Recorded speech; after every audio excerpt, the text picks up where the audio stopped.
ಇವರಿಬ್ರು ಒಂದೇ ಊರಿನವರು, ಫ್ರೆಂಡ್ಸ್ ಕೂಡ ಹೌದು. ಆದರೆ ಆಕೆ ಒಬ್ಬಳಿಗೋಸ್ಕರ ಇವರಿಬ್ರು ಅದ್ಯಾವ ಮಟ್ಟಿಗೆ ಹೊಡೆದಾಡ್ಕೊಂಡ್ರು ಅಂದರೆ ಕೊನೆಗೆ ಅಲ್ಲೊಂದು ಹೆಣ ಬಿದ್ದಿತ್ತು. ಹೀಗೆ triangle love story deadly climax ಕೂಡ ಕಂಡಿತ್ತು. ಅಷ್ಟಕ್ಕೂ ಈ ಘಟನೆ ಎಲ್ಲಿ ನಡೀತು, ಏನು ಕತೆ ಅಂತ ಕೇಳ್ತೀರಾ? ಹೇಳ್ತೀವಿ ನೋಡಿ.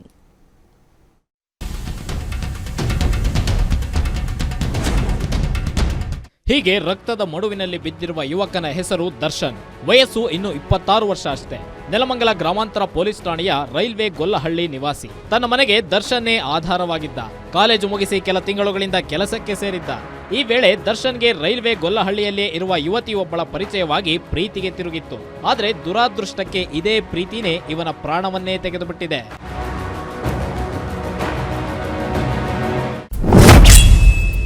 ಆಕೆಗಾಗಿ ಈ ಇಬ್ಬರು ದೋಸ್ತಿಗಳ ಫೈಟ್ ಸಾವಲ್ಲಿ ಎಂಡ್. ಟ್ರಯಾಂಗಲ್ ಪ್ರೇಮ್ ಕಹಾನಿಯ ಡೆಡ್ಲಿ ಕ್ಲೈಮ್ಯಾಕ್ಸ್.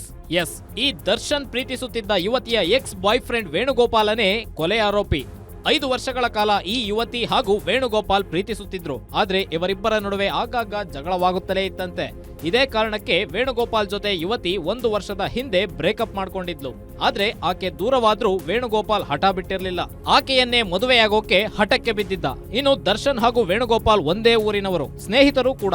ನನ್ನ ಫ್ರೆಂಡ್ ಆಗಿ ನನ್ನ ಪ್ರೀತಿಯನ್ನೇ ಕಿತ್ತುಕೊಂಡ ಅನ್ನೋ ಕೋಪದಲ್ಲಿ ದರ್ಶನ್ ಸಾವಿಗೆ ವೇಣುಗೋಪಾಲ್ ಮುಹೂರ್ತ ಇಟ್ಟಿದ್ದ.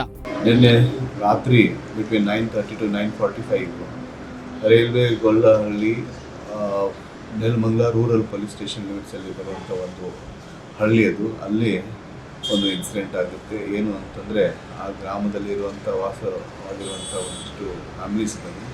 ಅದರಲ್ಲಿ ಒಬ್ಬ ಮಹಿಳೆ ಜೊತೆಗೆ ಒಬ್ಬ ರಿಲೇಷನ್ ಇರ್ತಾನೆ. ಆ ವ್ಯಕ್ತಿ ಅವನ ಹೆಸರು ದರ್ಶನ್ ಅಂತ, 26 ವರ್ಷದ ದರ್ಶನ್. ಅವನು ಆಕೆ ಜೊತೆ ರಿಲೇಷನ್ಶಿಪ್ ಇರ್ತಾನೆ. ಅವ್ರಿಗೆ ಒಂದು ಕರೆ ಬರುತ್ತೆ. ಆ ಕರೆ ಪ್ರಕಾರ ಅಲ್ಲಿ ಅವರ ತೋಟದ ಮನೆಯಲ್ಲಿ ಒಂದು 2.5 ಎಕರ್ಸ್ ಒಂದು ಇದಿದೆ, ಪ್ಲಾಟ್ ಆಫ್ ಲ್ಯಾಂಡು. ಅಲ್ಲಿ ಹೋಗ್ತಾನೆ. ಅಲ್ಲಿ ಹೋದಾಗ ಅದೇ ಊರಿನ ಅವನ ಪರಿಚಿತ ಸ್ನೇಹಿತನೂ ಇರಬೇಕು, ಮತ್ತು ಯಾವ ಮಹಿಳೆ ಜೊತೆಗೆ ಇವ್ರದ್ದು ರಿಲೇಷನ್ಶಿಪ್ ಇದೆ ಆ ಮಹಿಳೆಯ ಎಕ್ಸ್ ಬಾಯ್ ಫ್ರೆಂಡು ಕೂಡ ಅವನು. ಜೂನ್ 6ಕ್ಕೆ ವೇಣು ದರ್ಶನ್ಗೆ ಕರೆ ಮಾಡಿದ್ದ. ನಿನ್ನ ಬಳಿ ಮಾತನಾಡಬೇಕು ಅಂತ, ನಿಮ್ಮದೇ ಜಮೀನಿನ ಬಳಿ ಇದ್ದೀನಿ, ಬಾ ಅಂತ ಕರ್ಸ್ಕೊಂಡಿದ್ದ. ಈ ವೇಳೆ ದರ್ಶನ್ ಯುವತಿಗೆ ಕರೆ ವಿಷಯ ತಿಳಿಸಿದ್ದ. ಈ ವೇಳೆ ವೇಣು ದರ್ಶನ್ ಅನ್ನ ನಿರ್ಜನ ಪ್ರದೇಶಕ್ಕೆ ಕರೆದೊಯ್ದಿದ್ದ. ಈ ವೇಳೆ ಇಬ್ಬರ ನಡುವೆ ಯುವತಿಗಾಗಿ ಮಾತಿನ ಚಕಮಕಿ ನಡೆದು ತಾರಕಕ್ಕೇರಿದೆ. ವೇಣು ಕೊಲೆಗೆ ಅಂತಲೇ ತಂದಿದ್ದ ಚಾಕುವಿನಿಂದ ದರ್ಶನ್ಗೆ ಹಲವು ಬಾರಿ ಇರಿದಿದ್ದಾನೆ.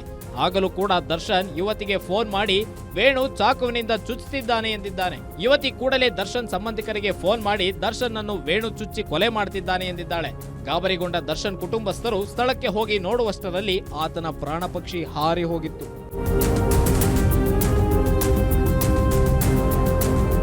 ಘಟನೆ ಸಂಬಂಧ ನೆಲಮಂಗಲ ಗ್ರಾಮಾಂತರ ಪೊಲೀಸರು ಪ್ರಕರಣ ದಾಖಲಿಸಿಕೊಂಡಿದ್ದು ಆರೋಪಿ ವೇಣುಗೋಪಾಲ್ ಬಂಧನಕ್ಕೆ ಬಲೆ ಬೀಸಿದ್ದಾರೆ. ಆದ್ರೆ ಒಬ್ಬಳು ಹುಡುಗಿಗೋಸ್ಕರ ಮನೆಗೆ ಆಧಾರವಾಗಿದ್ದ ದರ್ಶನ್ ಜೀವ ಹೋದ್ರೆ, ಇತ್ತ ಹಠಕ್ಕೆ ಬಿದ್ದ ವೇಣು ಜೈಲಲ್ಲಿ ಜೀವನ ಕಳೆಯಲಿದ್ದಾನೆ. ಮೂರ್ತಿ ಬೀರಯ್ಯನಪಾಳ್ಯ, ಗ್ಯಾರಂಟಿ ನ್ಯೂಸ್, ನೆಲಮಂಗಲ.